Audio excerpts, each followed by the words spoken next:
think we are rolling. Welcome to Cast and Crank Podcast. Been trying to get this fucking asshole on for a long time. Shane, I met him on a charter. Actually, you came on one of the charters with Rob. Yep, last March. Yeah, and we went on the one where I threw up. Half the boat fucking threw up, I think. I didn't get fucked up on that one. I was actually a good boy. And we met then, and our buddy Paul kind of connected us to. He will never come on. But another striper guy. But Shane we've talked a lot, and I would consider you like an OG Castaic dude, striper dude. I consider Castaic my home lake. Yeah. So, I mean, he's got a lot of knowledge. You bring a ton of lures to talk about stuff you guys have never seen. So, I guess we'll start. Man, you grew up in Palmdale, or did you grow up in... I was born in Toledo. Okay. Moved to Los Angeles County, Palmdale, 1981. Okay. Started fishing the Aqueduct.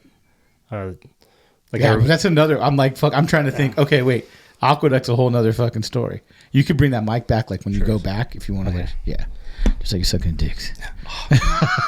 Yeah. So I guess I'll let you talk, but break that down. Don't just skim over aqueduct fishing, because that was another thing that I talked to you about. Fishing Network kind of blew that up. Aqueduct fishing. Yeah. So I mean, that's a hard thing to do. So I'll let you keep finishing kind of your come up. Yeah. So fish the Aqueduct. Chicken livers, stuff like that we all do when we were little. Started fishing Castaic late 90s, mid 90s, pretty hard. Mm-hmm. But growing up with Big Rob, we used to go at least once a week to the lagoon, the Upper Lake, Silverwood. We'd go out of Cisco's back in the day. Yeah. So spent a lot of time saltwater fishing. Fast forward to 96, I started working where I currently do and started getting some money. Was able to get a boat. I got a 19-foot Invader, so I started hitting the saltwater every weekend. It's a mission, bro. Oh, dude, I was dragging that thing down to Dana Point every weekend to from Dana Palmdale. Point you were going? Pulling it with a S10. Why so Dana Point? That was the El Nino year. So you're catching. I didn't know anything. Yeah. So I went down there once, actually on a work charter. And you know how it was back then. It was dumb. I don't, because I wasn't around.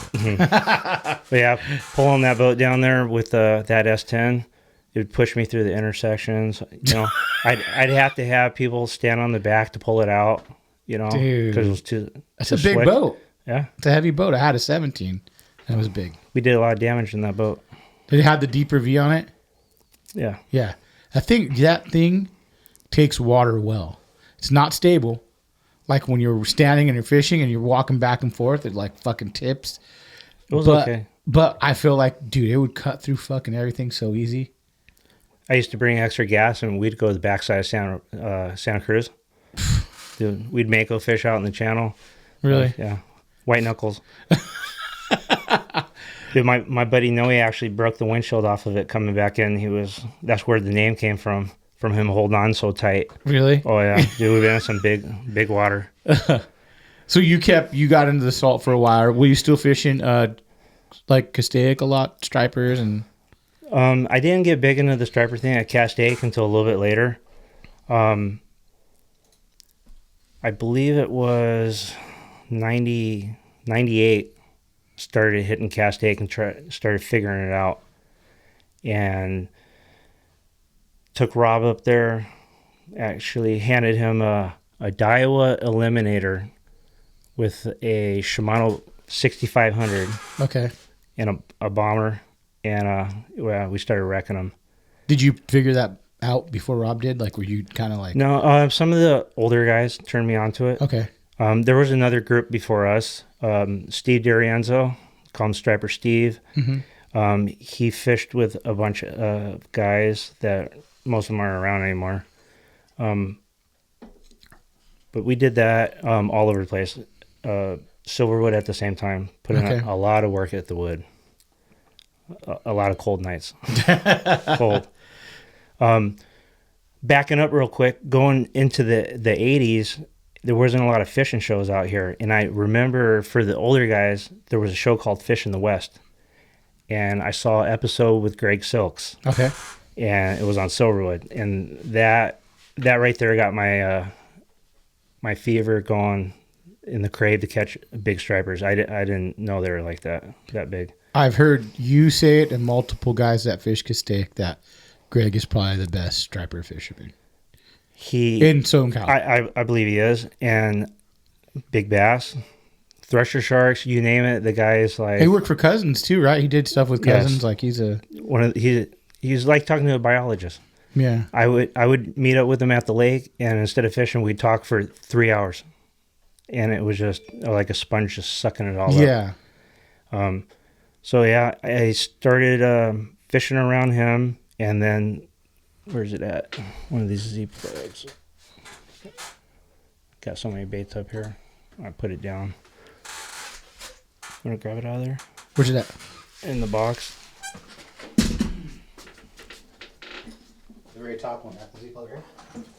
That one? Yep, there it is.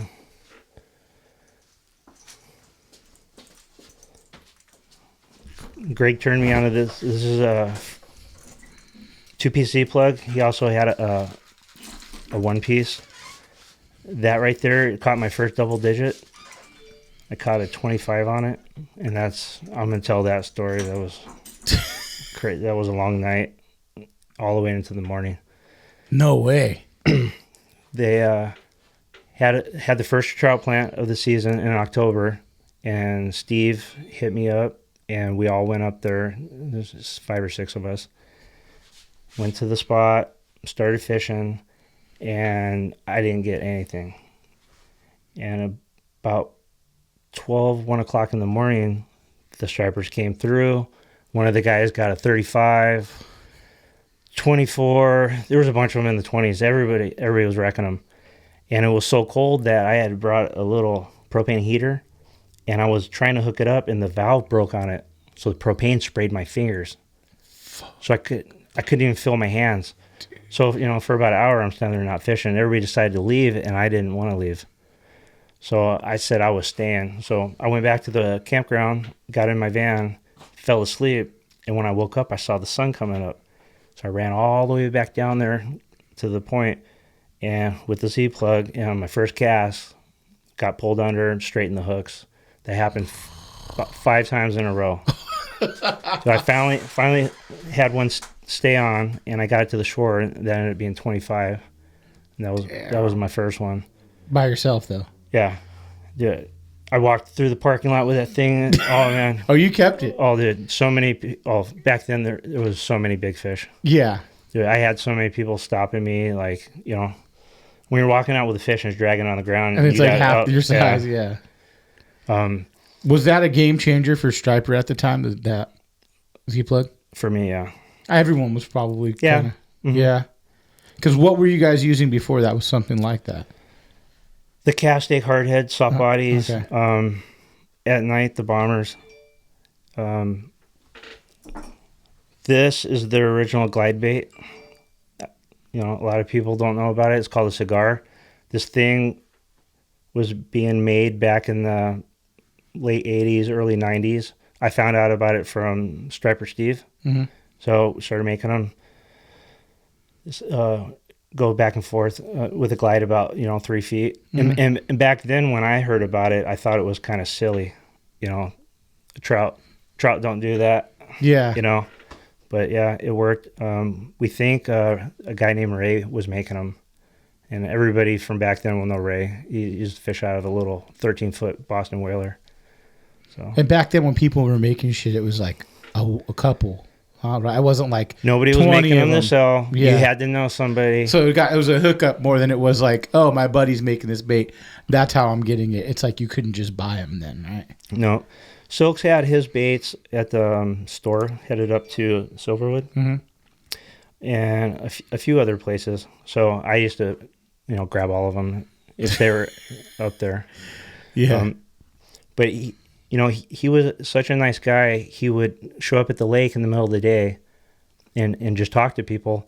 And I remember one day I went up there and he was telling me a story, how he was showing people how to fish it. And he made a cast on the swim beach because the store used to be there on the swim beach while they were rebuilding the marina mm-hmm. after the drawdown.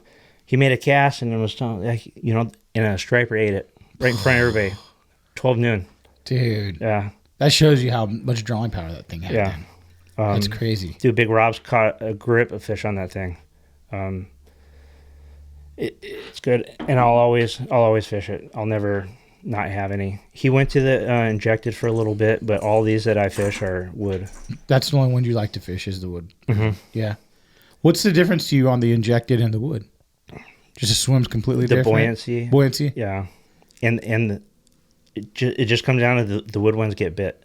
The plastic ones, they do too, but the wood ones, there's just something special. You'd rather have a wood bait than an injected bait most of the time. Most of the time, except if it's like a 250. Except if it's a depth 250.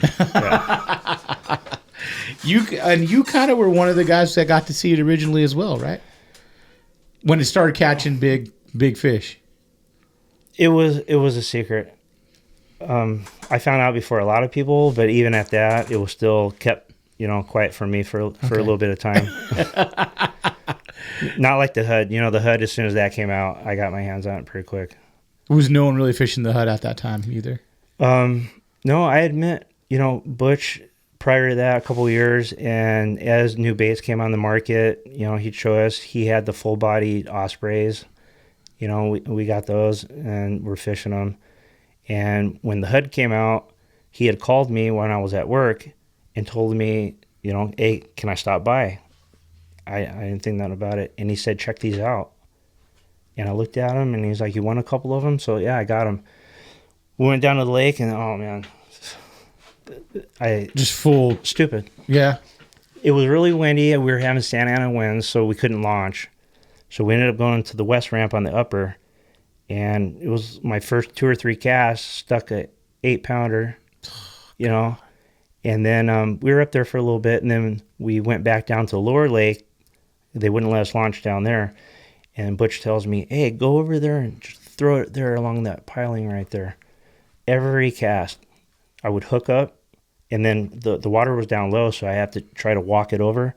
It would get off, and I finally got one. It was just under 10. So how many 10-pounders do you think were under that fucking dock at the time?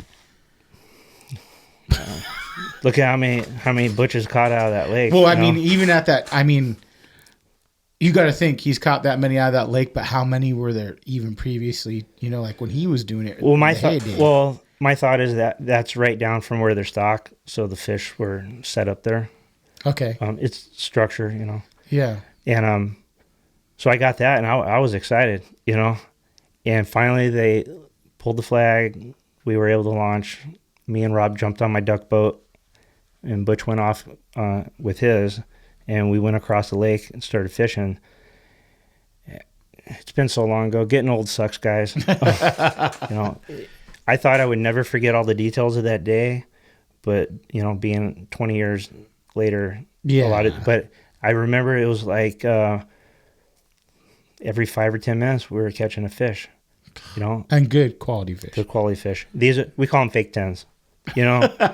They're not weighing 10 pounds on the scale, but they're close. They look it. Yeah. Okay. They're over 9. Okay. 9.5. So I had built my duck boat, and I had a 150 quart cooler in there, so we're tossing them in there. And then right at the end of the day, before we had to get off the water, we went a little bit further down by the tree point, and there must have been a wolf pack in there. And I made a cast, caught one. Rob made a cast. Rob gets his in. It's 16, 2 or 3. Fucking largemouth? Yeah.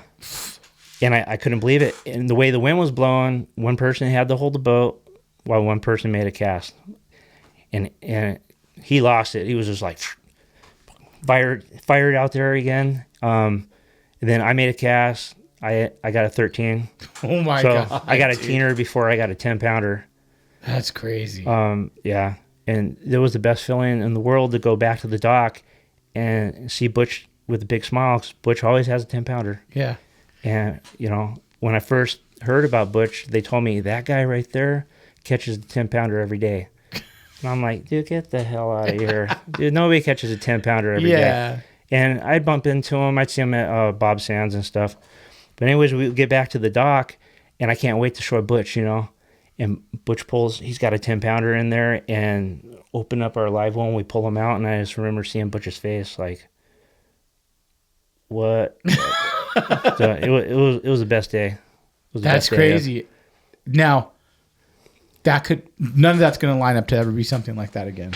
No. Do you know what I'm saying? And I always talk about this. I'm like, there's these guys that hunt these bass, and they catch the big ones, but you're never going to get those days where you and your buddy are going to catch over 10-pounder together. Yeah, I had a day probably a month later on the dam at the Upper Lake that 5 cast, I had 5 fish that were, each one of them was just under 10 pounds. Oh my gosh, dude. How now? And I lost a bait. And this is another thing. You tournament fish as well. You did for a while. Correct. How long did you tournament fish for? I fished the FLW Everstart for 2 years. Is that kind of like the Toyota Series, same thing? It's like the Major League Fishing now, I think. Same. Back then, it was a big deal back then. How much was it was a big entry for you to fish it and stuff? On the co-angler side, it was 300. Okay. I'm not sure what the pros were back then, but I also fished fin and feather. So before I got into all that, I had a membership. That was actually the first thing I did when I got a good job. Is I joined the fin because I live at Palmdale. Yeah, and of course. Growing up, everybody told you will never get in there. It's too expensive, and so I joined there, and I used to take my boys out there a lot. And this guy Corey, I used to see him out there, and he used to always come up to me and tell me, "Hey, bro, you catch anything?" But yeah, I got some bass. And then he told me, "Why don't you tournament fish with me?" I didn't know any tournament anglers. I never talked to any of them like that. He goes, "Man, you could do it, So I started talking to him, and I think the first ones we did were the National Bass Night Tournaments at Castaic. And the first one we fished, I think we got second or third. That guy's a stick. He was a very talented angler. He would be on TV right now if it wasn't for some personal struggles that he had. Yeah. But he got me into it, and then he joined the FLW and told me, "Hey, jump into this." So he was my traveling partner for 2 years, and that pulled me away from the big bass thing. How was that? So now you were fishing tournaments. Were you throwing big baits during a tournament? Yes and no. Okay. When you're fishing like that, and back then, I would pull that out, and most of the pros would look at me like, "Dude, like, no." Sean, Bailey, Paul, I met all of them through Corey, Justin Kerr. Those guys were, they knew what was up back then. Yeah. But a lot of the other guys didn't. I would throw the Osprey once that came out. There was a few other, little swim baits, but for the most part, I was conventional fishing. So. And why did you stop doing that? Just life got busy? Marriage. So. Yeah. Funny story is that after my first big tournament with Corey on the way back, he told me, "If you keep fishing with me, bro, you're going to get divorced." I told him, "Dude, get out of here. Dude, don't tell me that." Dude, because I was married to, my high school sweetheart. Yeah. I'm like, "Dude, no way." Sure enough, it happened. From fishing?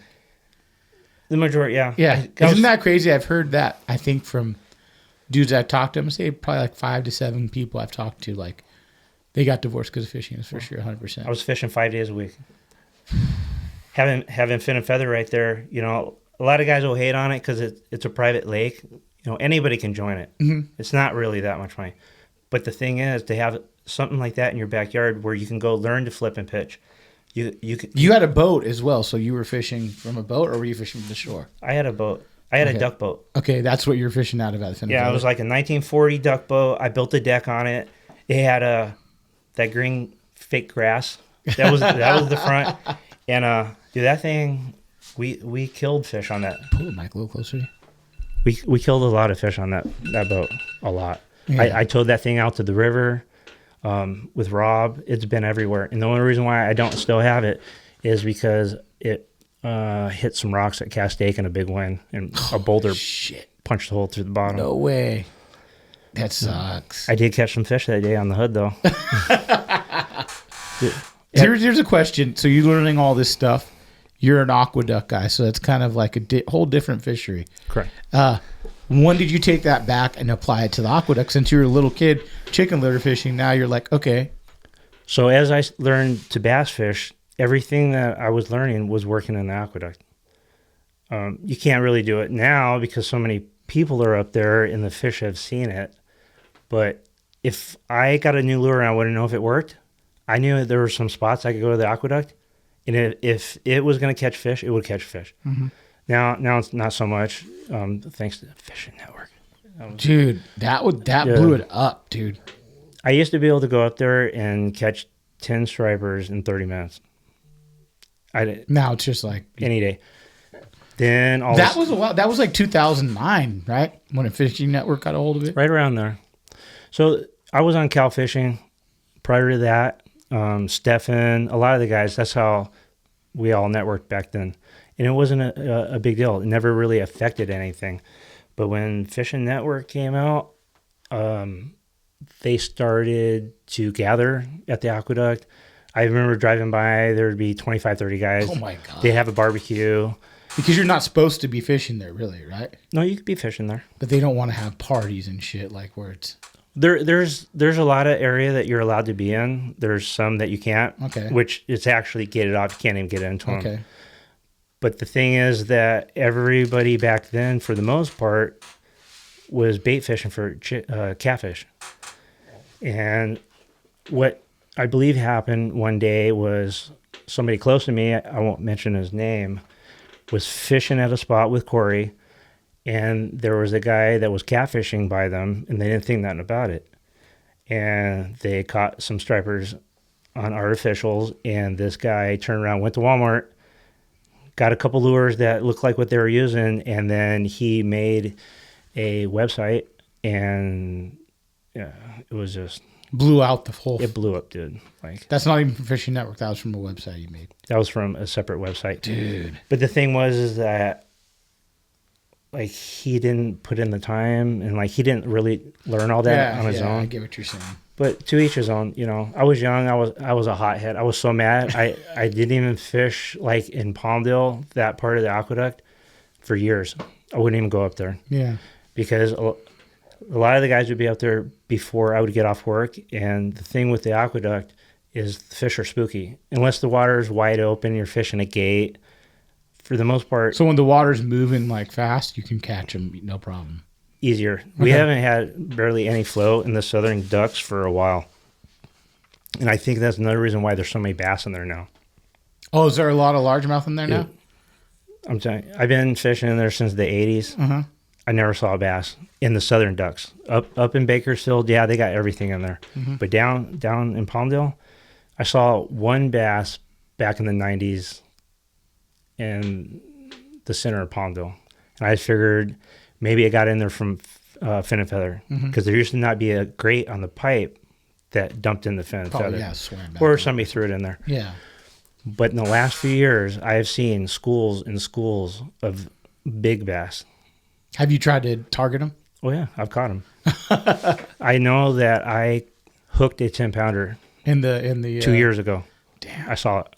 What how do you read? So what are you looking for if you'd like basics? Like if you're going there and like you're going to fish aqueduct, there's no, like I called you. I'm like, what is it? There's a fucking bridge and there's a turn. So I'm thinking, okay, the turn might make a change in the water or something, and that's the only thing I could think of. The thing with the curves, I learned right off the bat, is sand blows in there, there's mud and all that. So as the aqueduct turns, it'll create a bank. Okay, there'll be some structure. Yeah, and the fish will sit on the downside. Oh, catfish will be on that side, stripers. Were you catfishing too as well? I mean, after school, we'd go up there and mess around. Yeah. You'd catch them on chicken livers too. Yeah. I never caught big ones. I never really targeted them. Yeah. Maybe a 5-pounder. Huh. I've seen some big ones. But that's kind of how you learn to read the... Yeah, but then as I got more knowledgeable with the bass and you know, the saltwater, with watching birds and all that. Yeah. People think that the aqueduct is a desert, and a lot of people don't even realize there's fish in there. But you could watch the birds and the bait. That's the number one thing, the bait. There's giant balls of bait in there. Oh. I used to think it was only sculpin, stuff like that. No, there's a lot of bait in there. Tule perch. They look like gobies. I don't know what they are. There's sculpin. There's all kinds of stuff in there. Do you throw the dark sleeper in there ever? What? No, it works. It works. But my number one bait in the Aqueduct is a bucktail. Yeah. A hair jig. You want to show real quick what you like to use? Here.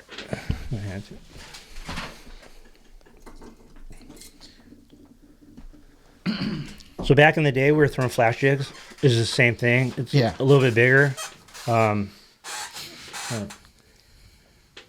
flash jig was about that long, ounce and a half, 2 ounces, burn it. This is a Spro hair jig. Everybody knows what it is. I've caught thousands of stripers on this in the Aqueduct. And in a boil season, I would rather throw one of these than a Topwater. Why do you think they like that thing so much? It's a reaction thing, but it's also the bait that's in there. Okay.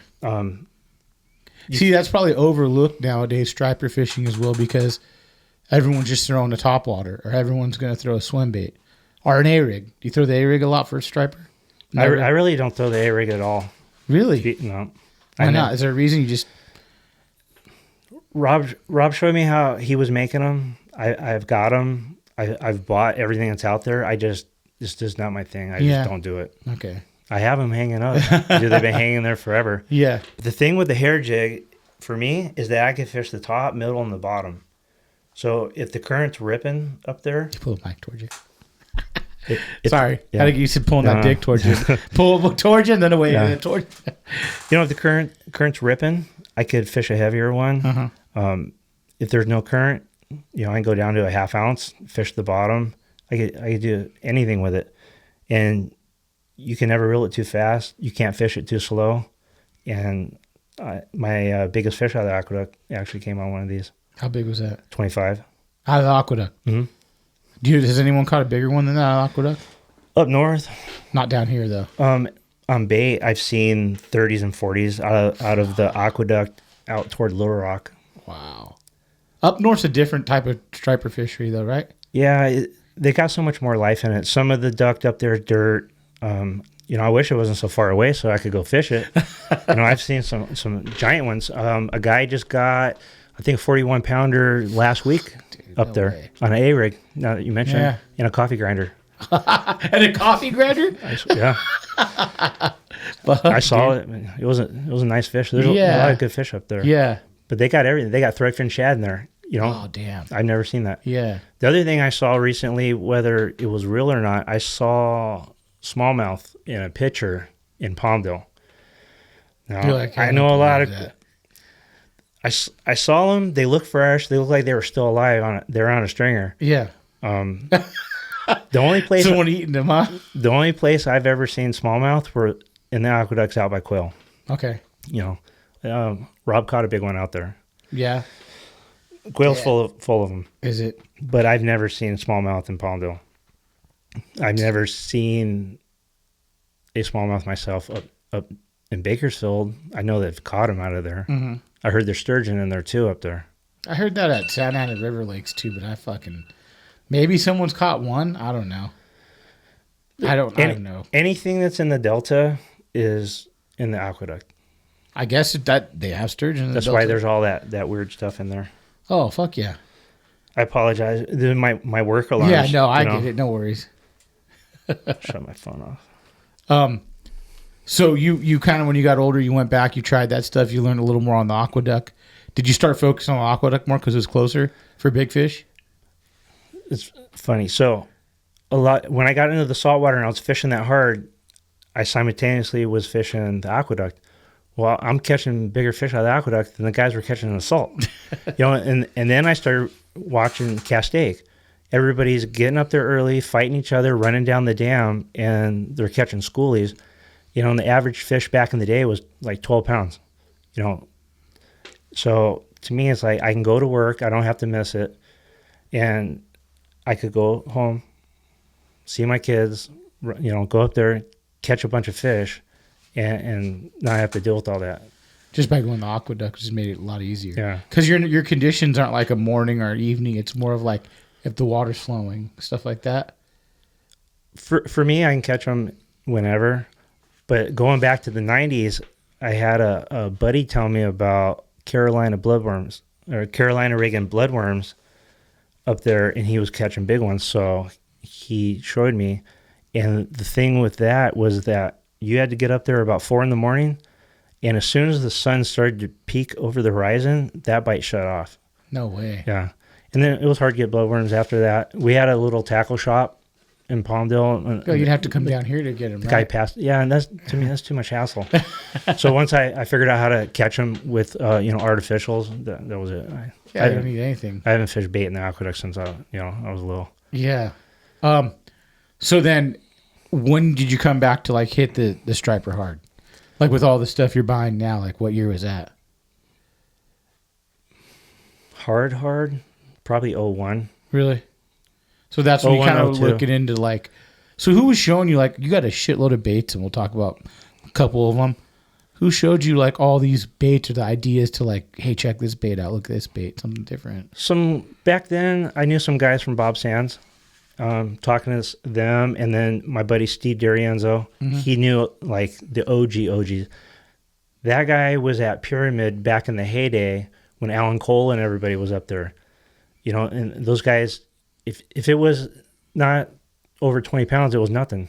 And the first time I met Steve, I remember hearing him. I couldn't see him. He was around the corner, but I could hear him yelling, if it's not 18, we're not keeping it. And they're, and I was thinking 18 pounder, like, and that's how it was back then. Yeah. Like you didn't have to, all these small fish, it's just weird to me. So yeah, what do you mean? Like seeing people like how everybody's excited now over, a 6-pounder, which is, I mean, I got excited over mine, but it's like hard to catch him now. Yeah. It's so hard. But then again, if you would have told me, Nick, if you would have been throwing the fucking hair jig instead of the, a punker or something else, and you would have caught it fucking 12, I probably would have been doing it. Like, you know what I'm saying? One thing I noticed back then is that you could take almost anything that swam good, and you could catch stripers at Castaic with it. Nowadays, I think a lot of guys are on the newest and the greatest. So whatever comes out, everybody has it. So you got 50 people in a row throwing it, and the fish like. So a lot of the times you don't want it. But see, this is what about the 250? I feel like that still works no matter what. That's hands down the best striper bait. 250? Yeah. Really? Yeah. Plug sponsorship. Hey, Matt Pena will be smiling right now when you say that. Look how long it's been out, and it's still slaying them. You know what? It's the only bait I feel like that's like in demand still. That still works. Like I almost feel like if someone's gonna throw a glide, what would you recommend? Probably a 250. Before I was an S waver because you can get them a little better now at 250 than you could, say even 3 years ago. Well, I knew a couple.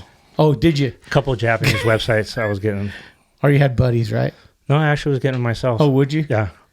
I never got a bait, not a 250 from Butch. No. You don't use tuned ones? Yeah. Does he tune them for you? Rob's tuning them for me. Oh, no way. Yeah. Butch will. Butch is very busy. Dude, I'm sure a million people are going, can you tune my heads? See, and that's the thing. So Rob's worked with Butch. He's been he was his right hand for so many years. Yeah. So, Rob does all mine. Ah. So. Does it now? That gives you a whole nother edge, right? It's got to, because there's different tunes, right? I mean, of course. Yeah. Yeah.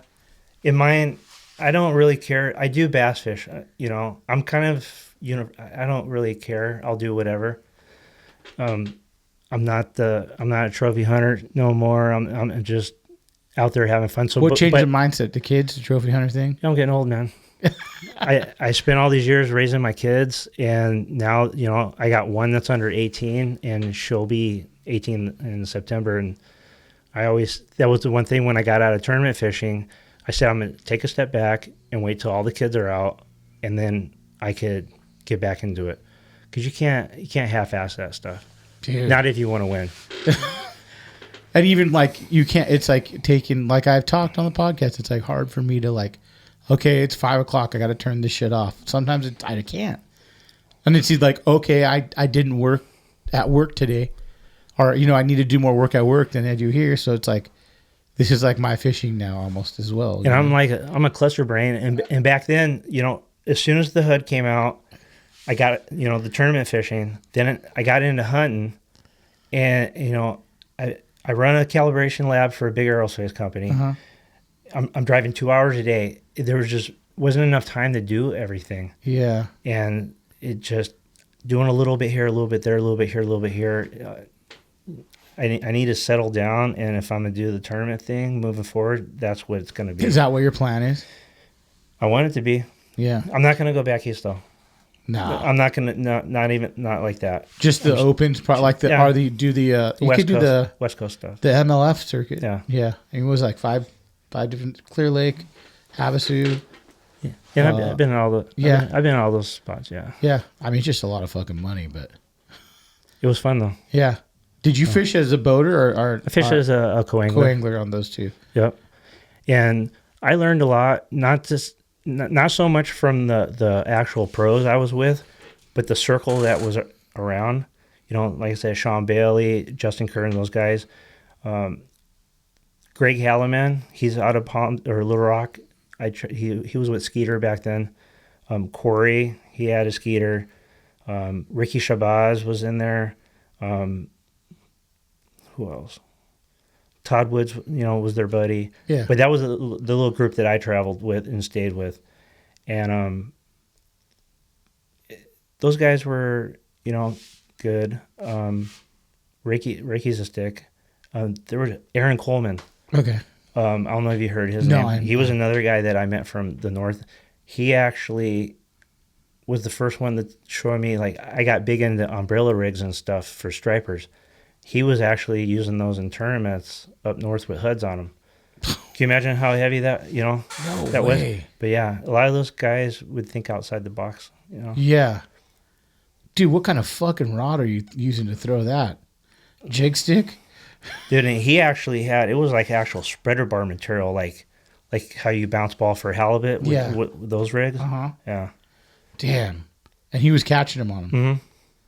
They're just looking for, I mean, it makes sense. A big school has, I'm sure people do it now fucking all the time. I got lucky at Clear Lake. I got to actually fish with Ricky, and I sucked at jerk baits, He showed me some stuff with that, and I came back down here and just wrecked it. Really? I showed Rob, dude, we went out and just killed it. The following year, my first year was 04, and then 05, I had the biggest bass in an FLW tournament, and I've searched it and researched it, and I can't find anything that was bigger, but I had an 11 and a half at the Delta. Fuck. And I totally messed all that up. So at the time, I had a Skeeter bay boat, and I was fishing tournaments out of it. And a lot of the guys I was hanging out with was all Skeeters, so I had my Skeeter jacket, the hat, I wanted to get picked up. Well, back then, FLW was with Ranger. So I catch that bass, and I'm thinking, oh, I'm gonna be able to push Skeeter now. Yeah. Dude, the dumbest mistake I ever made. The dumbest. So I come back in. I can't wait. Everybody's talking about it. I pull this fish out. I got a Skeeter hat on. I'm not even thinking about it. Take all the pictures and all that. And I ended up not getting publicized for all that. Because you had Skeeter shit on. Dude, dumb. And then the very next day, because I made the cut, I had to, rock the Ranger gear anyways. So they make you turn on Rangers? Yeah, so if I could have went back and did it, dude, I would have stripped out of all that in a second. They weren't paying me nothing. Yeah. It was just... You were just making a chance to try it was to a dumb move on my part, And then I'm in the parking lot shooting the shit with the guys, with Corey and Sean and everybody, and they're calling my name to go up on stage to talk about this fish. And I missed it. And when I came walking back over there, everybody was telling me, you better get over there right now because they're really mad at you and they're talking about DQing you. And you're not going to be able to fish tomorrow. For what? For not being up on the stage when they wanted you? Well, that got them mad, but there was a mandatory meeting afterwards. Oh, and you didn't go? Dude, I came over there and the look that I got from the tournament director, I felt like this big. I'm like, dude, my whole life, like, wanting to fish tournaments just came. I got to go up. I was going to be able to be on stage and talk about all this. And I blew it because. You were in your boat fishing? No. You're co-angler? Yeah. Okay. And the pro was so mad. He tells me, I got this spot. There's the big ones. Oh, yeah. Fuck. Do you know, is the pro still a big pro? I don't even remember his name. Oh, okay. I think he was a nut farmer or something. Okay. Up in the Delta. He could fish. We get up there and he tells me this little stretch. It was a little stretch of tulies in a bay, and he tells me they're in there. So he goes in there. He's flipping and doing all this and catching small fish. So we come back around the dock and he's flipping it. So I'm out the back of the boat and I flip a sweet beaver out. Oh man, dude! And I stick that fish, and he looked like he wanted to kill me. He looked at my gear and he goes, because I guess they have bad experiences a lot with co-anglers that don't know anything, and he says, well, at least you got the right gear. And I was like, I'm like, screw you, like, I can fish. But I talked about that Cody Spets. We talk about like that one bass that you get a different angler every. Yeah. And they said they had this fucking like old dude that was like 80. And just like, and I think it was Todd Klein said, his co-angler's like, I'm taking a break to eat a sandwich. He just sat and did nothing for a while. I've been on boats where I had the thought like I could sit down and catch the same amount of fish because I was getting back seated, and I'm in skinny water. Like the prop is dragging. We're in muddy, but now that I am where I'm at and I have more knowledge, there were still fish to be caught. I closed off my mind and thought that, that was it. Why did you close off your mind though? Just because you saw that? To me, I would never fish, 4-5 inches of water here, but there's pockets. There's places in there. He's fishing a little bit deeper in the front. A lot of those guys are vacuum cleaners.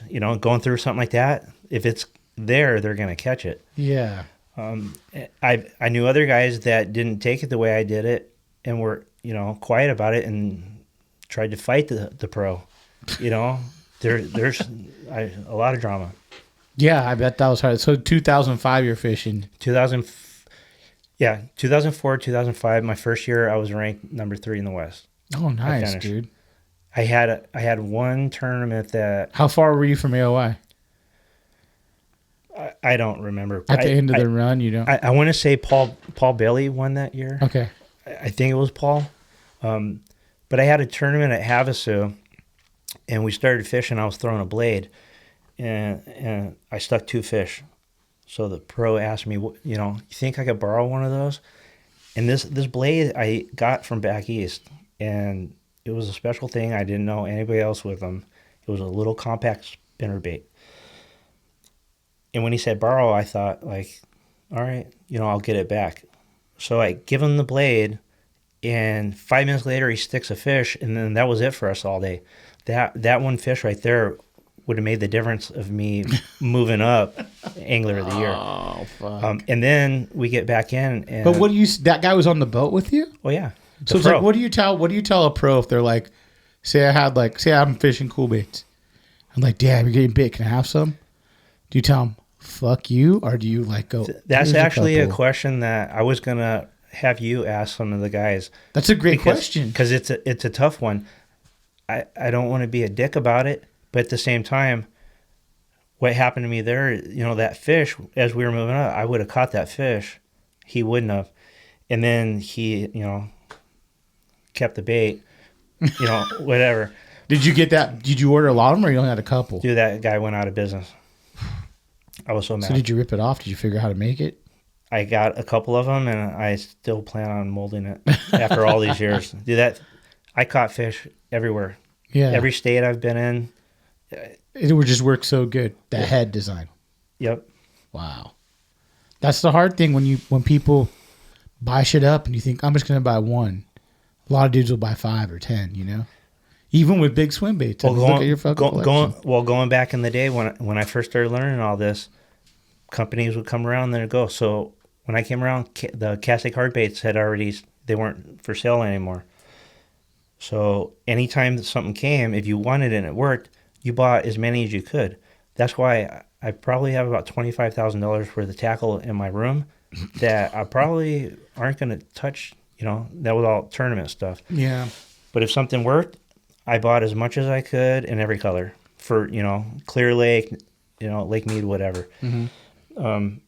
Which used to do that too. And that's part of the reason why I knew, like, if something's working, buy it now because, back then nobody else was able to make it. Now everybody's copying everything else. If something goes out, another company looks just like it. Fills it right back in. So one did, so you have a lot of topwater baits in front of us. What triggered the I guess, what would you call this? Like a stick bait or what would you call it? Like a punker? What would you call like a punker? Oh. So a lot of the guys that used to be on Cal Fishing will probably remember I had these striper specials is what I called them.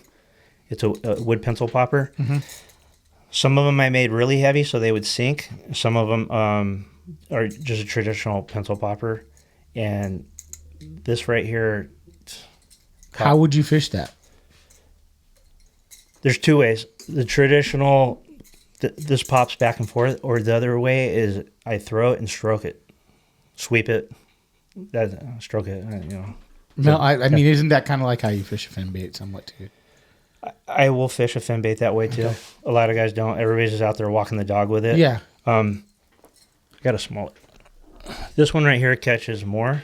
This size is 6-inch. I don't know why. I can't tell you, but this thing casts. You don't hurt them as bad with 6 inches as you do with 8. No, that's 6-inch bait. That 6-inch bait got a 34-pound striper though. Fuck. So one like this that looks like a mega dog or like a. So this is a Magnum pupfish. Okay. Got famous at Lake Casitas. Sean Bailey and his crew. Butch brought it over to Castaic, and J&T had a few of them and went and picked them up, and then that was it. Same thing out of business. Everybody, well, it was hard to get them. Supply chain out of Vegas. STI ended up going out of, but dude, this one was one that I kind of was really interesting. Yeah. And I'm probably sure dude's seen it before. Yeah. We called it the egg. It's a smirk plug. A guy out of Huntington Beach, Scott Mueller, was making these. These things slayed back in the day. I'm sure they still will. You just can't get them. Even if you try to Google it, you won't find any history. No, you couldn't. You couldn't. Yeah. What is that one? You want to show that one? This is a bait I was making 20 years ago to Topwater. So when the pupfish started becoming a little bit harder to get, we had a friend, Ron Thompson. He was fishing with Butch. He currently was fishing with Billy Simmenthal, all the team stuff out here. Yeah. So he's a woodworker. He came up with something that's called a superfish. You'll never get one. I couldn't even get one. I tried to get one before he moved right now.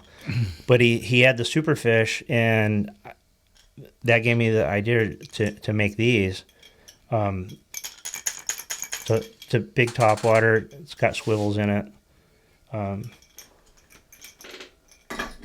So when you were throwing all these, like, when did the punker come out? When do you remember the punker coming out? So I started having, I pulled away when the punker came out. Okay. I wasn't really fishing too much, but it was before when I first got my hands on one, I want to say it was around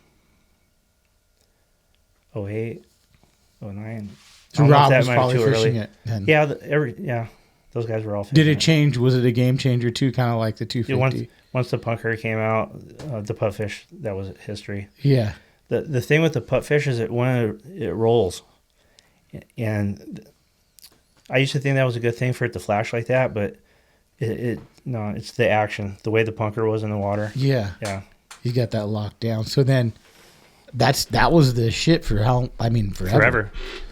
Like now, I mean, the only thing, if you look at baits, tanners, baits kind of getting popular with the, Mm-hmm. But other than that, it's pretty much just the punker. Yeah. Like the punker we've talked about, I feel like punker's a punker. It's not like even a swim bait. It's just a punker. It's like what it is.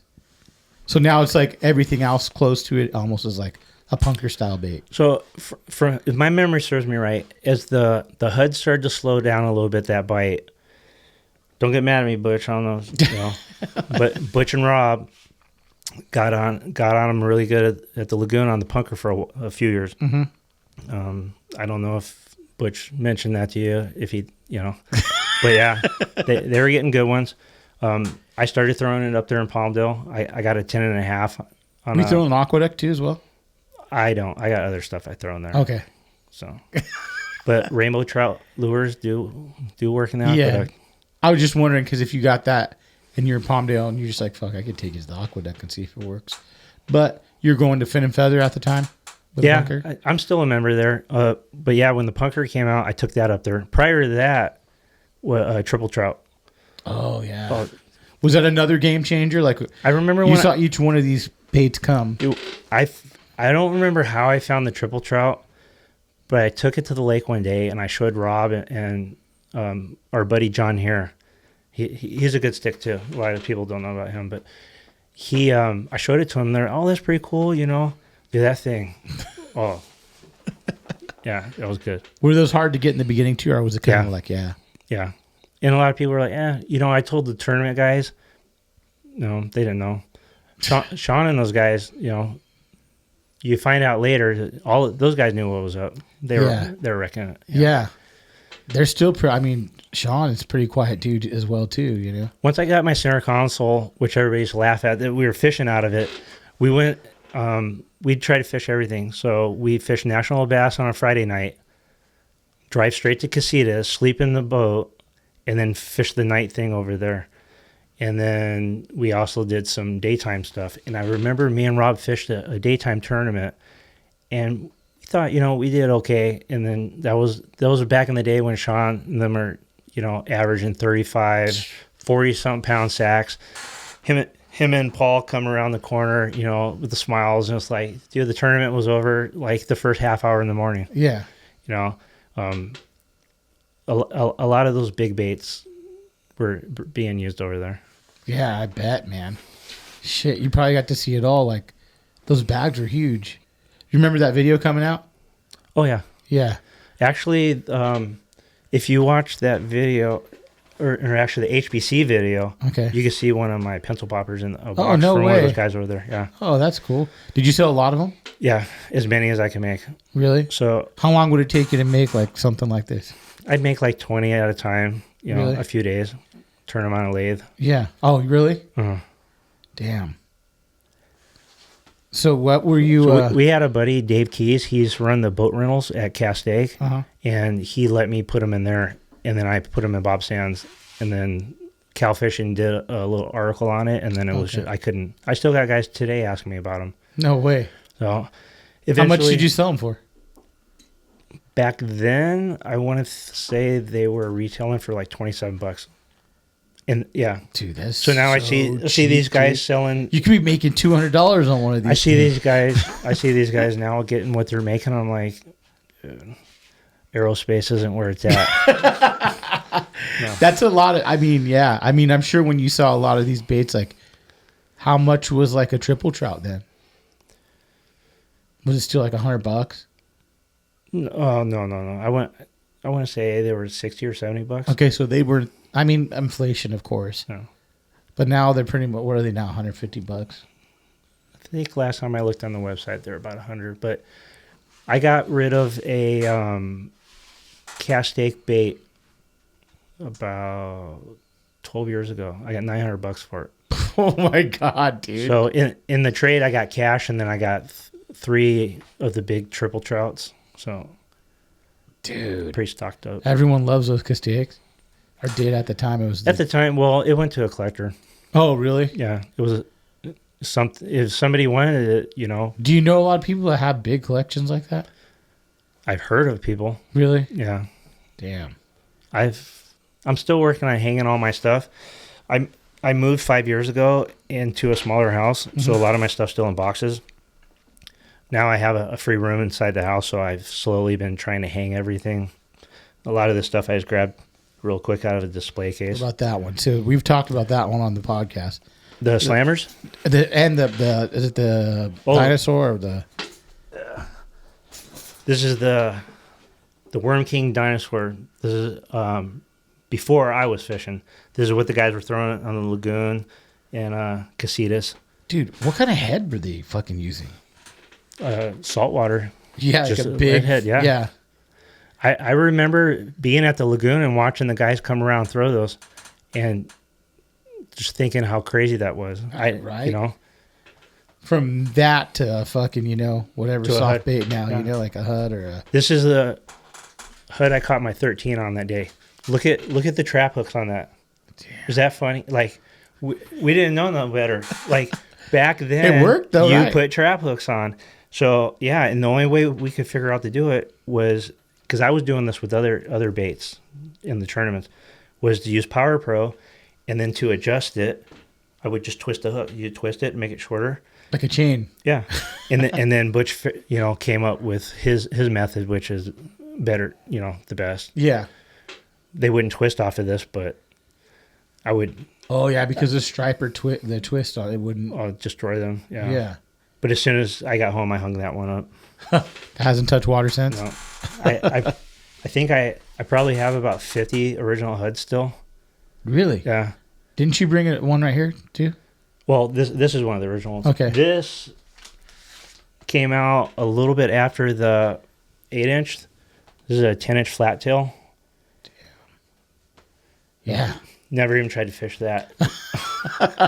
The one that we did all try to fish is this one, the boot tail. Dude, when that thing came out, we thought we were just going to wreck them at Castaic on it. And we went up there, and almost every one of them ended up in the bottom of the lake. Why? It's so heavy that everybody was throwing them off. What size line were you throwing on it? 25. That probably wasn't heavy enough, huh? Yeah. It's like a little baby. It's heavy as shit, dude. Have you thrown it since? No. Never? This is all just hanging in my display case. Yeah, you know that. You don't want that flying off. You'd be fucked. Did anyone figure it out how they could fish it? Troll it. People are trolling them. These are original slammers. I got to know Mike, you know, before he left. I just talked to him here and there. Got a lot of largemouth on this. And you were fishing Silverwood as well, too, correct? Correct. Were you fishing there at night? Yes. Did you ever run into mountain lions or anything? They didn't want to run into me. Did you? Were you packing? That's what I would think. If I'm gonna go, I want to fucking have a gun or something. The mountain lion was what I was concerned with, but the actual thing to be cautious of up there are the bears. Did you ever run into bears? Oh yeah, all the time. You'd be sitting there fishing, all of a sudden you hear all this noise, and it's a bear like rocking a dumpster. And those are bear-proof dumpsters, and they're still rocking them. Have you ever heard anyone getting chased by a bear up there? I haven't. No? Dude, the Tanner crate story is the craziest one, where he got trapped in the bathroom. So I'll tell you, so some of the guys I used to go up there with thought it would be funny to dress up, you know, in a costume. Are you fucking serious? Yeah, I swear to God. That sounds... Did you guys want to get shot? You know, like... They dressed up in their costume? They're in it, yeah. And so... we used to go in the campground and walk down the trail and go down there. So when you're on that trail, there's bushes, you know. Yeah, one of the guys was, someone dressed up as one? Yeah. Did you have your gun on you? He didn't do it to me. He did it to someone else? Yeah. Did they fucking get him? Oh, everybody's pissed. But he did everyone... I don't know, dude. If I knew they didn't have guns, I think it'd be worth it. Yeah. So I'd even take a hit in the face to scare the fuck out of a whole group of people. I've seen them a lot. There's a lot of bears at Pyramid. Dude, look at that fucking video of that mountain lion, the little one chasing. They're all over the place.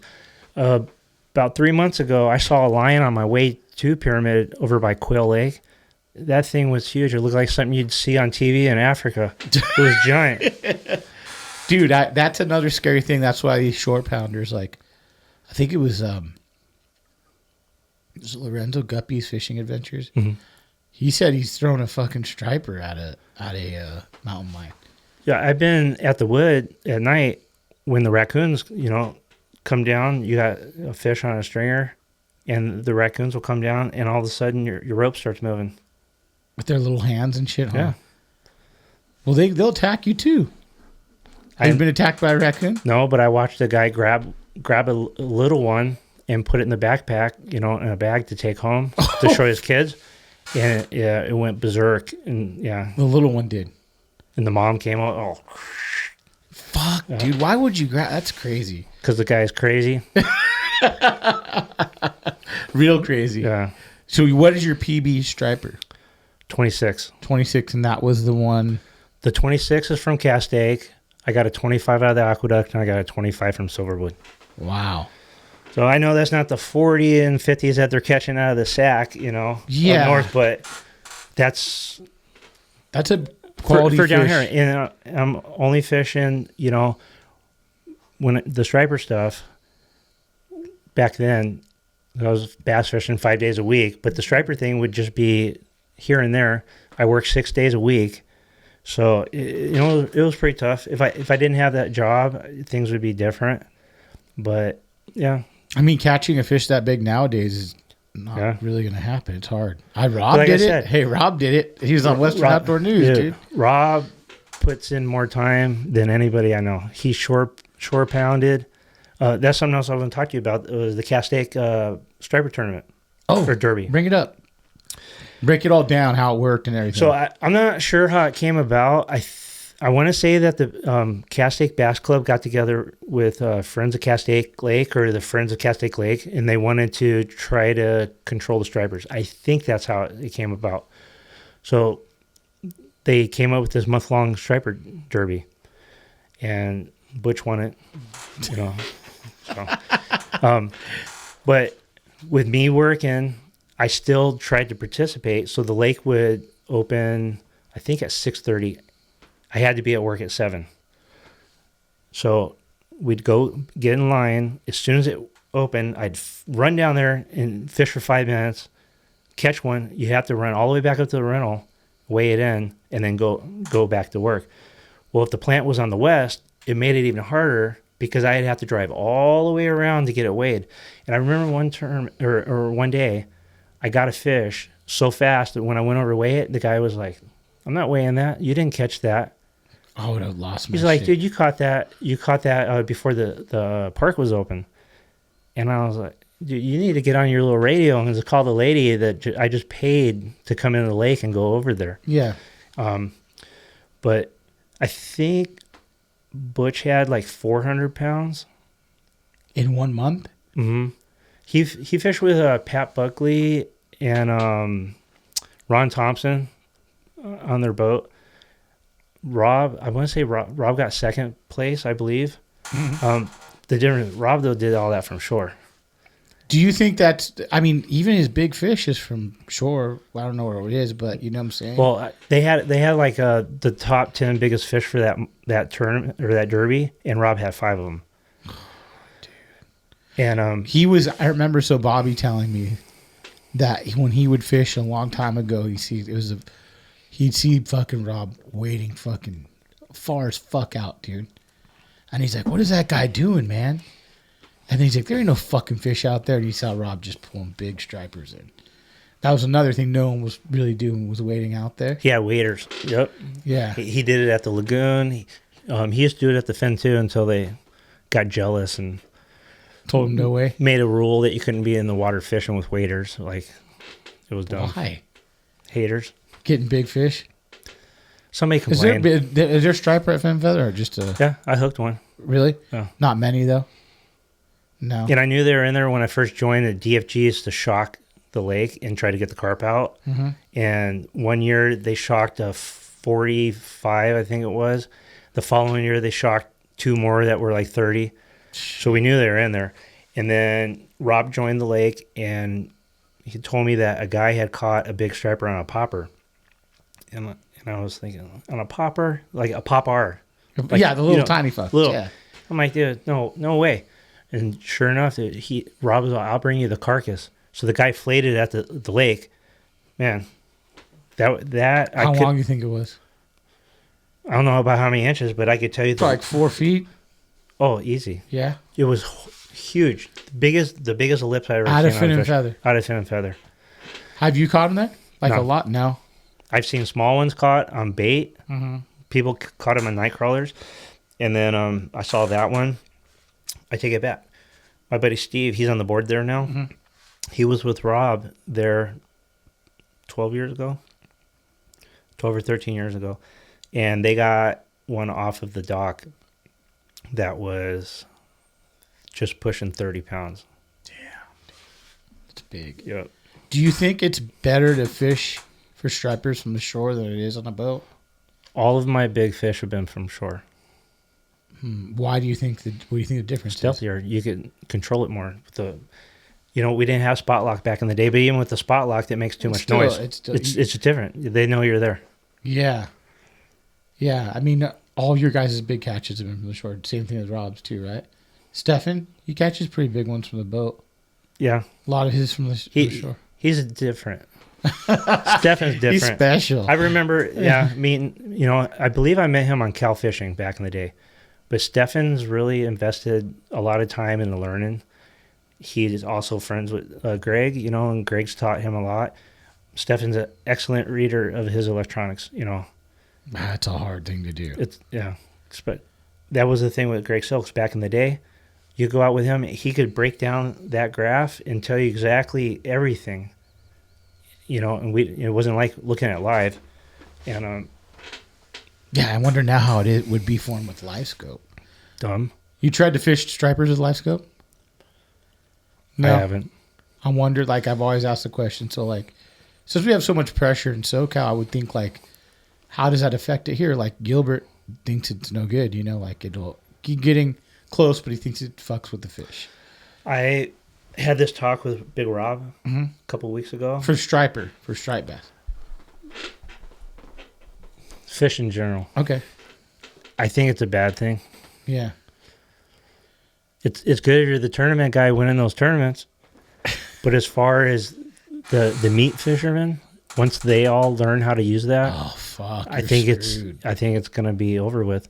I mean, the anchovy bite, the sardine bite at Castaic, after all those years, it decimated the big stripers. I mean, that's where I believe that they went. Will you keep big ones, or you try to throw your PBs back? We try to throw the big ones back, but a lot of times they roll.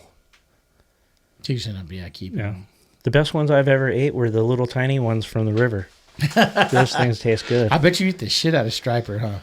A lot. It's the best ceviche. That's what I heard. I caught a couple, but I just gave them to my neighbor because I feel like them. The smaller ones are better, anyways. The 5, 10 pounders. Like the calicos, right? Mm-hmm. Same with the calicos. I like the smaller ones, like the 3s and 4s. So, but yeah, I always wondered about using your electronics for striper fishing. So it's especially down in SoCal, it's a smaller thing than swim bait fishing, especially with artificials. Where NorCal, you got a big area. A lot of people striper fish there as well, too. That's why I still have anchors in my boat. Do you double anchor up? You do the same thing, too, huh? That plays a big role, huh? Even Fumio was talking about using a trolling motor to move both him and Butch, Yeah, well, that's where I got it from Butch, and it makes sense. Yeah. A little skinny rope. You don't want a Titanic rope. Just a little skinny rope and 2 anchors, or like they do, 1 anchor and then just use a trolling motor to move yourself around. Yeah, that's a good idea. But if you think about it, everybody's got all this stuff. There's so much noise coming off of the boats now. If you have something that's silent, that's why it was so much better, I believe, off of my duck boat. You see these guys, and that's why the kayak guys, they're putting all this stuff on their boat, and I'm like, dude, you're messing it up. You're stealthy. Messing up what you had. You guys should be killing it out there. Now you're putting live scope and everything on your kayak. Those stripers, they're sensitive to that. But do you think the live scope, when I think about it, I would think does that edge of seeing all those fish give you that much more, even though it brings down them going away? You know what I'm saying? It gives you so much of an edge to be able to really fucking see I've heard them. both sides of it. Yeah. You get to see it and see how they react to it. But I know enough big bass guys and striper guys to know that if you have it on, especially with topwater, they won't come up. They will not come up on it. Yeah. And if they do, they're schoolies. Yeah. But if you want to get a big fish, like you said, most of the time it's going to come from, again, Sacramento River's a different story. Up that way, they're in the jet boats doing whatever. Water movement, noise, right? And bait. Yeah. I mean, there's bait in Castaic, but look at it's. You got so much crap. Like the fish will never be the same quality fish. Nope. And, back in the day when they're dumping trout in all the time, and now we haven't had a trout plant going on 3 weeks, 4 weeks. Yeah. So, who knows what the state's doing with them. See, it's cool is you got to see like a heyday in fishing, and you were around for that, at least in SoCal. And then you would get lucky if something happened to the fish hatchery, and they had to dump everything. Well, they bring all of it, and dump it. Then there. it would just go wild, huh? Wow. Yep. Even now, like when I've gone, I'm like, fuck, man, there is a ton of people on a weekday. It's so depressing. And it sucks now. because my work schedule now, I can only go on the weekend, and it sucks. You don't even go, huh? Getting all my buddies are texting me during the week, showing me pictures. Bites going off. Yeah, and I'm like, screw you guys. Yeah. Talk about the bomber too as well. Okay, I want to go back to the striper derby real quick. Oh yeah, we didn't finish that completely off. So on the very last day of that, my only chance of getting anything out of it is going to be a big fish. Okay. So we put the duck boat, and this is a 14-foot boat, and big Rob's on the back. I'm in the front. What size motor did it have? A 9.9. It was the kicker off of my Invader. Oh, so it didn't. You guys moved 5 miles an hour then. Okay. Yep. So we were fishing around, and I was back in Elizabeth, and I had a big fish roll on me early in the day. So later in the afternoon, we were going to go back in there. And as I'm making my way back to that point, I see a guy coming out, and it looks like he's going to go right to that point. So I tried to hurry up and beat him over there, and I realized I'm not going to beat him, and that was a really big fish. So with the pup fish with 4X hooks on it, I rear back, and I go to throw it, and it doesn't move.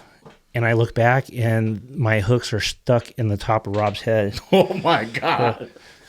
Buried in the skull all the way to... What was the look he gave you when he looked at you? F you. Just like, and I couldn't believe I did it. And I'm mad at this guy. I'm like, well, this guy didn't do anything. He's just fishing towards me. Yeah. And Rob was like, just take it off. I couldn't cut it. I had nothing to cut through it. So I just took it off the bait, and we fished the rest of the day with it in his head. Hold on. Yeah. Are you fucking serious? Yeah. Did you just take the bait off, or was the bait sticking on his head? No, I took the bait off. That pupfish couldn't stay on there. No. So he had hooks hanging out of his... Off the top of his head.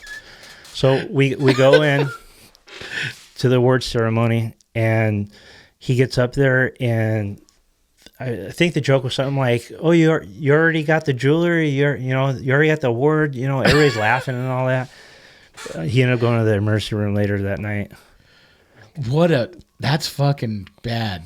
Dude. And if you guys, you'll see Rob hopefully soon on the podcast. He's a big fuck. They call him Big Rob for a reason. He's a big dude. So I felt bad. So I knew I wasn't winning anything, and so I didn't catch anything all day long. I walked down to the water. I could hear them, talking up on the top, with Butch and everybody. I make a cast with the pup fish and stick a striper in front of everybody at the award ceremony. And I was thinking, really? This is how it's going to end? So, but that was really fun. I wish they would do it again. That sounds like a fun thing. Did you fish is it HPC or what is the Casitas tournament? I helped. Oh, you did? So, yeah. Did you work how did that work again? I was with Newman. Okay. So the way it worked was they needed an observer on all the boats to film, because they wanted to catch the 10-pounder on film, for the event. Did they ever put any video out from that? Yeah, there's video out. Yeah. Okay. So I got paired up with Matt Newman. I don't remember who Rob was fishing out of my buddy Noe's boat, I believe, and of course Butch was out there. But yeah, it was fun. They only had how many of those? 1 or 2? That was the Casitas one. Then they went up north, and I think there was two. I think Sean Bailey won the one at Clear Lake. Okay. And then there was the one Oliver fished. I forgot the lake that was at. Oh, really? And then there was supposed to be, or there was one at Diamond Valley.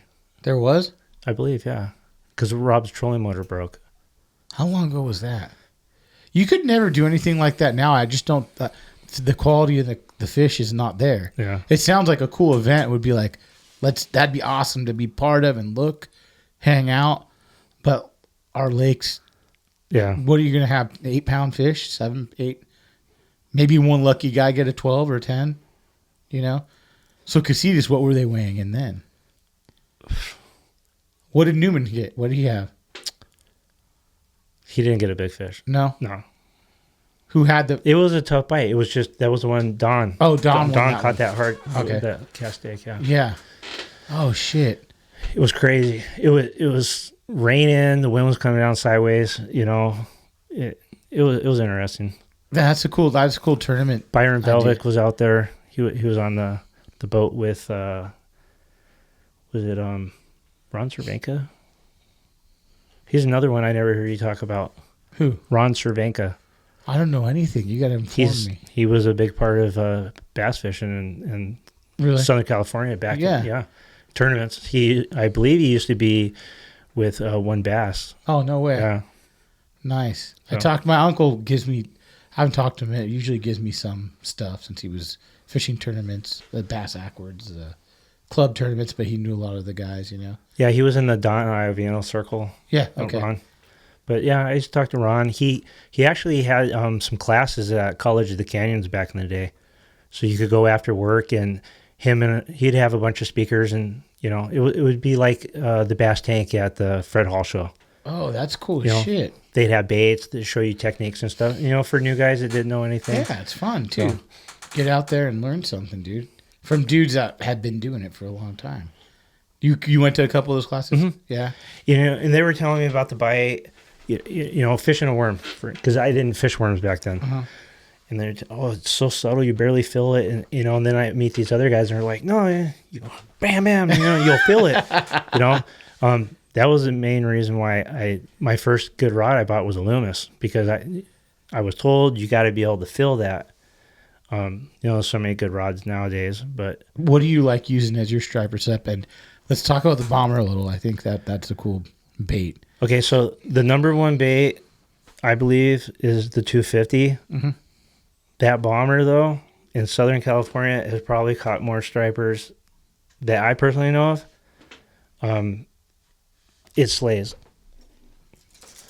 But it's not something that you're going to throw like in the middle. This is more if you're low level. Okay. You know. So like rods, what are some rods that you like to use to throw on your bait? So I recently picked up the Phoenix Ultra swim bait. That thing throws those pencil poppers and a Is punker. that the one you won, or is that the one? Yes, that one. Dude, I put a Tranks on it. You were lucky as shit. Didn't you win something else too? I won some rooftop baits. And you won the fucking rod too. Yep. Man, you were on it that day. Dude, I'm telling you, I was just fishing that rod yesterday. Dude, that thing throws a mile. I got a bunch of Phoenix rods. Some of my conventional stuff. My workhorse is my 966. I've been fishing that thing since 1999 or 2000. That's the blue Loomis. Okay. The salmon, the back bounce rod. Okay. You can't find them. Do you love that for the 250? No. What do you throw that for? I use that for the HUDs. Okay. That type of stuff. The 250, I'm throwing the Ultra too. Okay. There's also... What are you using the M1 for? I've got a bunch of those. So I throw the medium heavy. Is it the medium heavy? I'm throwing rats on it. Okay. Heavy spinner baits on the one under that one. Is they too? Yeah. I believe it. And then I got a bunch of the... I got some spinning rods. Okay. What do you throw? Is that for your... for the drop shot? Tournament. Your drop shot fishing? I will if I have to, but I haven't done that in a while. I love drop shot. I don't give a fuck. So It's like sucking a dick. Sometimes you got to do it, right? Yeah. Yeah. Yeah, that's, I mean, what's that bait with the hooks on the side? Those are some of the baits Butch made for me. These are dead stick baits. Okay. That's kind of wild, dude.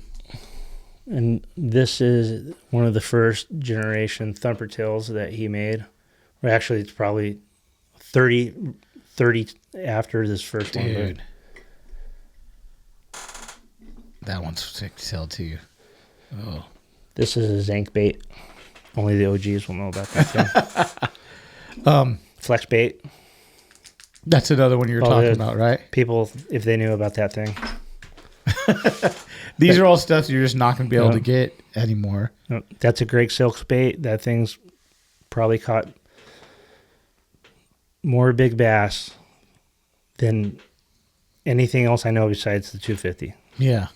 And rumor has it that bait right there has caught 2 bass over 20 pounds that the person is not going to, That shows a lot of like how much they love their fishery. Like they're not going to share it. That's a hard thing to do.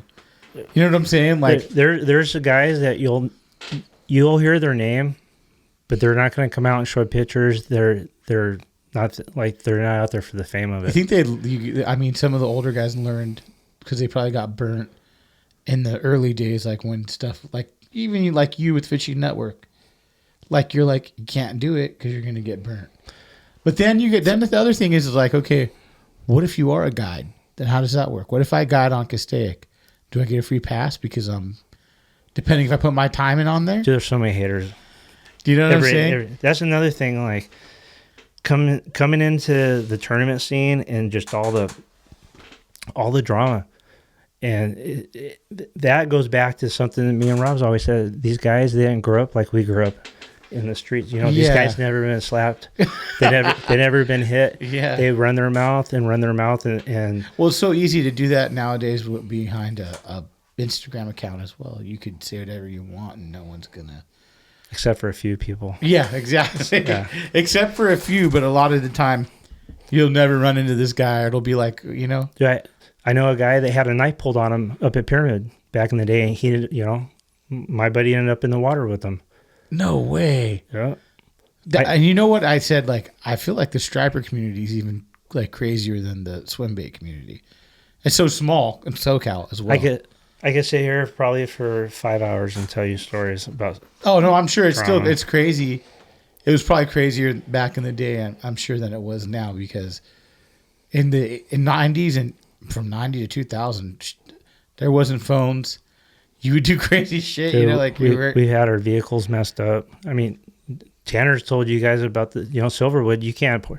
I didn't have a problem parking in the campground, but if you want to park anywhere else, you better like run and fish and run back really quick, or your windows would be broke out. That's why I never went up there because they said you'd park. I wanted to go on the dam and fish, like Fishing Network. This is where I fucking. And I'm looking, and me and my buddy Roger are like, "Damn, let's go." Then there would always be reports of, all of the windows got broken. Everyone's up there. I think it's more tweakers looking to steal stuff. Yeah. Where we were fishing, it was more haters. Okay. Everybody had their little cliques, and yeah, it was bad. It is what it is. Yeah. But at least you got to see all this happen, and you got some history there. And the drama the drama I heard before I even came around when the big bass thing was going on with Croupy, and Butch and everybody. I heard a lot of stuff back then. And I couldn't handle it. I'm sure if you're chasing a record fish, I'm sure like everyone's on the edge. Like when someone catches a 17 or a 16. Well, the whole fishing community was focused on Castaic back in the day. Didn't they come out and film Butch, and you did all kinds of stuff, right? You had business of guys, company CEOs flying in from Japan, from New York to fish. And from what I was told, they were keeping them for skin mounts. So a lot of the big bass came out. Lots of the upper lake because of that. Really, lots of like 12 to probably. That's where a lot of the guiding started. Because of that. Do people still got guides on Castaic though? Yeah, but now it's they take you out and you're bass fishing. you're learning techniques. Back then, they were taking you out. Oh, it was like a big bait trip. Yeah, it's like a hunting trip to go get a trophy. big buck. Yeah. Oh, so they're specifically taking you out. That's a good call on that. When people might go, oh, you're taking people out to drop shot or to throw a Ned rig or crankbait or jerkbait, where it's not the same deal as like let's go catch a big fish. Yeah. Kind of. I don't know. Everyone's so sensitive nowadays. Very sensitive. I got to watch what I say. I could say something and then turn around. I got 4 flat tires because somebody was pissed off that I said something about the lake that they were at, or, it's crazy because you're not even, it's not like you're like on Instagram, like a kid, you're like a grown fucking man, like, like, I guess, but then at the same time, if someone's going to put the work in and has all this time they put in on stuff and you're going to blab something else. I get that. That's the thing. But then again, it's like, who do you surround yourself with? So if you don't want that to happen, then make sure you don't have guys around you that are going to fucking blabber mouth. There's a lot of guys catching big fish that nobody knows about. Yeah. People might think that is dead down here, but it's maybe it ain't. Yeah. All I got to do is look at Instagram and I'll see when it's dead and not. All you got to do is get burned a few times. Right. Do that Aqueduct deal. I was salty about that I'm still, Hey, dude, it was everyone, like, that's why I saw it. This is, like I said, 2011, 12, whatever, Fishing Network kind of when it blew up a lot. It was like Instagram for Fishing Network. There were spots where, there was weeds growing and like nobody ever fished in those spots. Then all of a sudden there's footprints everywhere.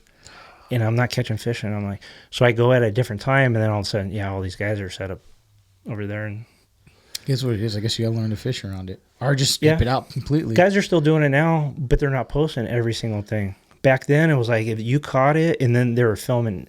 The Aqueduct's a different thing. If you're at the lake, you could position your boat a certain way to make a cast. They don't know what you're actually fishing. Yeah. The Aqueduct. There's street signs right there, there's landmarks that are well known. So if those are in the video, that's a hard one. I get it. And the picture in the back of the person's a whole different, like when you can see all the landscape. It is what it is. Even people flip out on spotties and calico. I mean, it's the same thing. It's everything.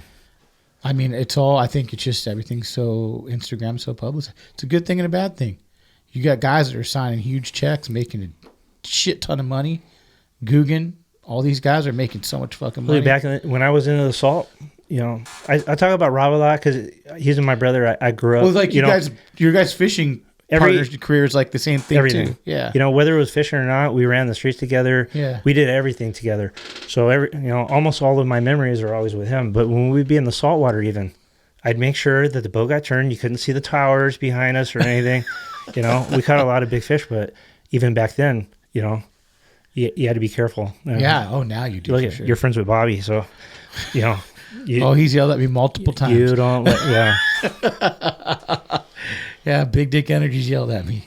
you learn things, and then you bring yourself. That's what's going to happen in the end.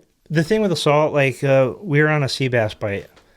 God, there you go. That if you want to compare striper guys, sea bass fishermen are the same thing.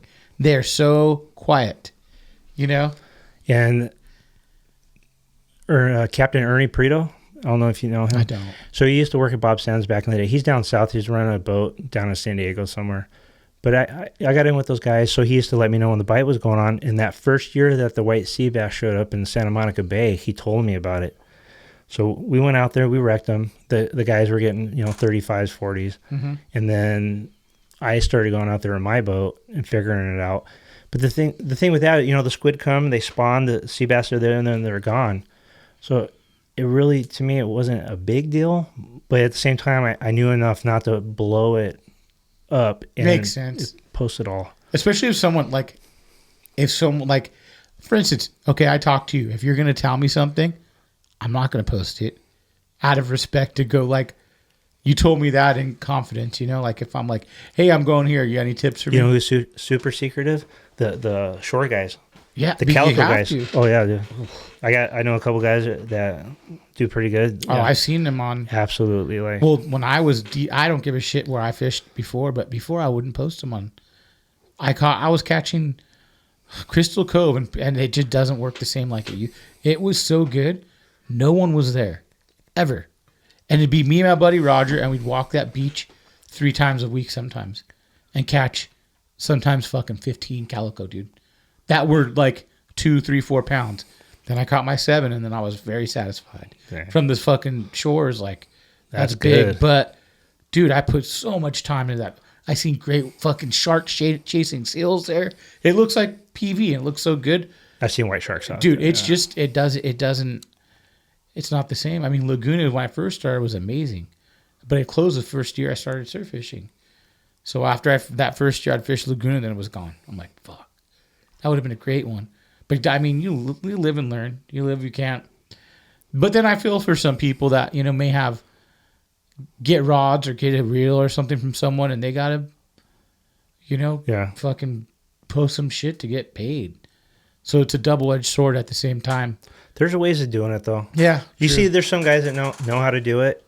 They're able to put it out there and not compromise what they're doing, the spots and all that. And then you got other guys that they want those likes, and they're posting everything, and they're sloppy with their videos.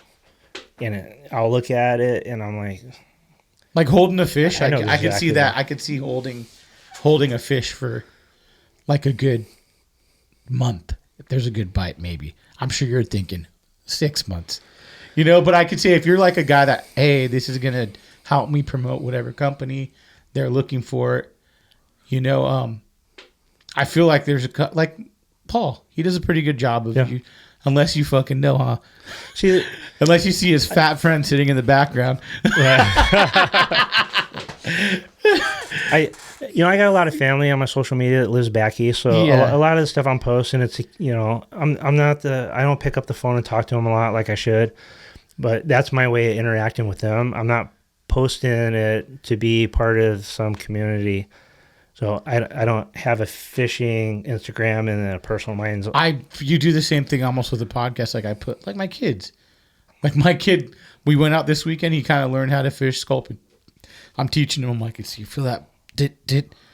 Okay, you got to kind of feel it and then go. He's like setting the hook, and it's like the rod's just going fucking wild when he's setting it because he's so excited. I'm like, come up and real hard when you come up, and then he's like, oh, I got it, and then there's nothing better than to take your kids when they're small and watch the excitement on their face. But how hard is it to actually? I mean, as you get older, like it's hard to do it, to actually go and be like, let's go. What's hard for me because my kids are the boys are adults now. They got careers and they're working, so they can't go. But I had them throwing artificials when they were little. And it's a hard thing to go like. For instance, or fishing time, like for me, I would have wanted to go that day instead and go fish calico or fish, sand bass or something. But I'm like, okay, I'm going to take my buddy, his friend, fucking spend $100 in squid. I was like, oh shit. That's all Nachos had. I'm like, fuck. Another thing with the tournaments, the reason why I pulled back too is you want to get in it. You want to go pre-fish. You want to put in as much time, but at the same time, you have the kids on the boat. They can't be doing, you can't focus. That was part of my mistake. Instead of being more focused on the kids, I was stuck in the middle. Like, I want to go this path with fishing, but I couldn't be all in. I already started a family. But then at the same time, you're I go back and forth where I stay up at nights going, man, I should have done this more with the kids that time, and I did this instead. Shit like that. But then it's like, it's such a hard thing to flow back. Like even fishing and your wife, and my wife's check me and go, hey dude, get off your phone. It's family time. You've been doing podcast shit all. I'm like, you're right. I got to stop, And that's why I kind of made a sketch. I've said this fucking 10 times already, but it's you don't know how many times I heard. What'd you do yesterday? I went fishing. You went fishing again? Whether it's my coworkers or family back in the day. I can't believe you fish so much. But how about this one? Why don't you ever take me, bro? Because I'm gonna sit there like you're my fucking 8-year-old, and then I gotta do everything for you and it's like I love fishing until they get out, and it's like, when are we leaving, dude? I'm like, dude, we've been here fucking an hour and a half. I have to like clean my boat up, and especially in the salt. It's like, I can't even believe you brought. That was the thing about having a saltwater boat. It ain't quick, dude. Good. When it's time to clean that boat, they're in the bathroom. Everybody's gone, and it's just Well, this is what I learned. This is Joe from Performance told me the same thing. He's like, car wash. So I'd go rinse my motor, and I'm not far. I'm only half hour. So on the way home, there's a car wash I already stopped at. Put in $10, dude. Scrub the whole fucker down, dude, and rinse it off. And mine's aluminum, so I just let it all drain the hole and just shoot out the back. So it's like, that's my go-to. Like, I know a couple other guys that do the same thing, the Rangers and stuff, but it's still a bitch. Then you come home and they're like, okay, I'm just going to leave the cover off. Well, guess what happens? You see that sea deck that I got on there? My stupid fucking cat comes and uses it as fucking scratching pad. So I thought someone got a knife when I found it one day and was going into the fucking thing, and I'm flipping out, telling my wife, did one of the kids fucking do this? And she's like, it looks like cat scratches. And I'm like, where the fuck is that cat? And I'm like, I just paid fucking money for the sea deck, dude, and now it's fucked up. And I'm like, but you know, after time, I'm like, ink gets on there, that shit doesn't come off good. You know, little weird guts don't come off right, and I gotta scrub the shit out of it. It's like, it's made to fucking, you know. Something Sean Bailey told me at a tournament, which changed the way I thought about things. I was boat number 1 out of this tournament, and this guy that's not around anymore cut me off, and I ended up hitting him. And I'm thinking, I got insurance and everything. We'll take care of it. You know, I'm gonna get out here and fish. I ended up having a horrible day. I come back in, and this guy is making a big deal, like a hit and run. You know, he's trying to file a complaint and all that. And I think it was National Bass. So Lynn Peterson and her husband, they're talking to me about it. I'm like, you know, I was going to come take care of it. Well, this guy's just, I got a mark on my boat. And Sean was like, this is a tool. This is no different than a hammer or anything you're using if you're a construction worker. Like, it's not a piece of jewelry. It's not pottery, you know. Like, it is a tool. And I was like, yeah, you know, like I got insurance that's going to take care of it. That guy made such a stink. That's like having a truck. I feel like my truck's fucked up. You know, like it's scratched. I've blown the window out loading 2x4s. And it's like I like it, but it's a tool. It's like I don't consider it like, hey, you want to see my shiny? No, it's my fucking truck that I tow my boat with and I give a shit about. You know, it's my tool. I can load. Yep. You know, whatever. The only boat I ever had brand new off the lot was my Skeeter Bay boat, and Rob told me, scratch it. Just scratch it. Just get it over with, and then you won't worry about it no more. You know? Which is a good call. Yeah. It is. Because, yeah, I mean, it's going to happen. Yeah, fuck yeah. So. This is what it is. Well, thanks for coming on. This is going to be around, there's going to be a round 2, so my plan is to get you on, Shane, then I want to get Stefan back on. Maybe he might come with you, and Rob. And then what I want to do is like a striper roundtable with you guys, because we did one. Dude, I did it so long ago with Mark Rogers and Bennett, Mike Bennett, and Stefan. But I feel like you guys kind of like grew up together as well, so it'll be even cooler. You know, a little group of striper fishermen, and maybe on that one we'll do some live stuff where we can take questions. I feel like today I jumped. Like I didn't really. Get to tell this is the point first A one. to B, so it was all over the place. No, but there was tons of like striper information, and you guys will get to see some stuff from him on the Patreon because he has some cool tips on some of these rigs. He's going to show you some cool stuff. But I just glad you came on because we've been trying to do this forever, and this is going to be. I'm trying to work a methodical way to get these guys on in a row, and then we do a round table, and then that way we could keep getting these guys back on because you have a shitload of more stories. I feel like I need to fucking write down shit when we're talking on the phone and go, oh, remember that one, oh, remember this one, because well like when I was growing up and I heard about the stripers at Silverwood, to get in any information you just couldn't get it. You either saw it on TV, and even if you went out there you couldn't get it. And that's why I'm like, the Patreon thing, I'm thinking, okay, you might have seen this before by someone else. A lot of these dudes are from SoCal or they fish around here. So it's like, here's a little tip from a guy that's caught a shitload at that lake, and he's not giving you the juice where it's like, this is what I use every day. And he's telling you, hey, this is the things that I do to make sure that nothing goes wrong, and gives me a little bit of an edge. And you help support the fucking podcast. So, I mean, if you like, and you have a chance at some free shit. So, thanks again, Shane, for everything. Great podcast, and we're going to do it again soon. Yep. Sorry it took so long. No problem, dude.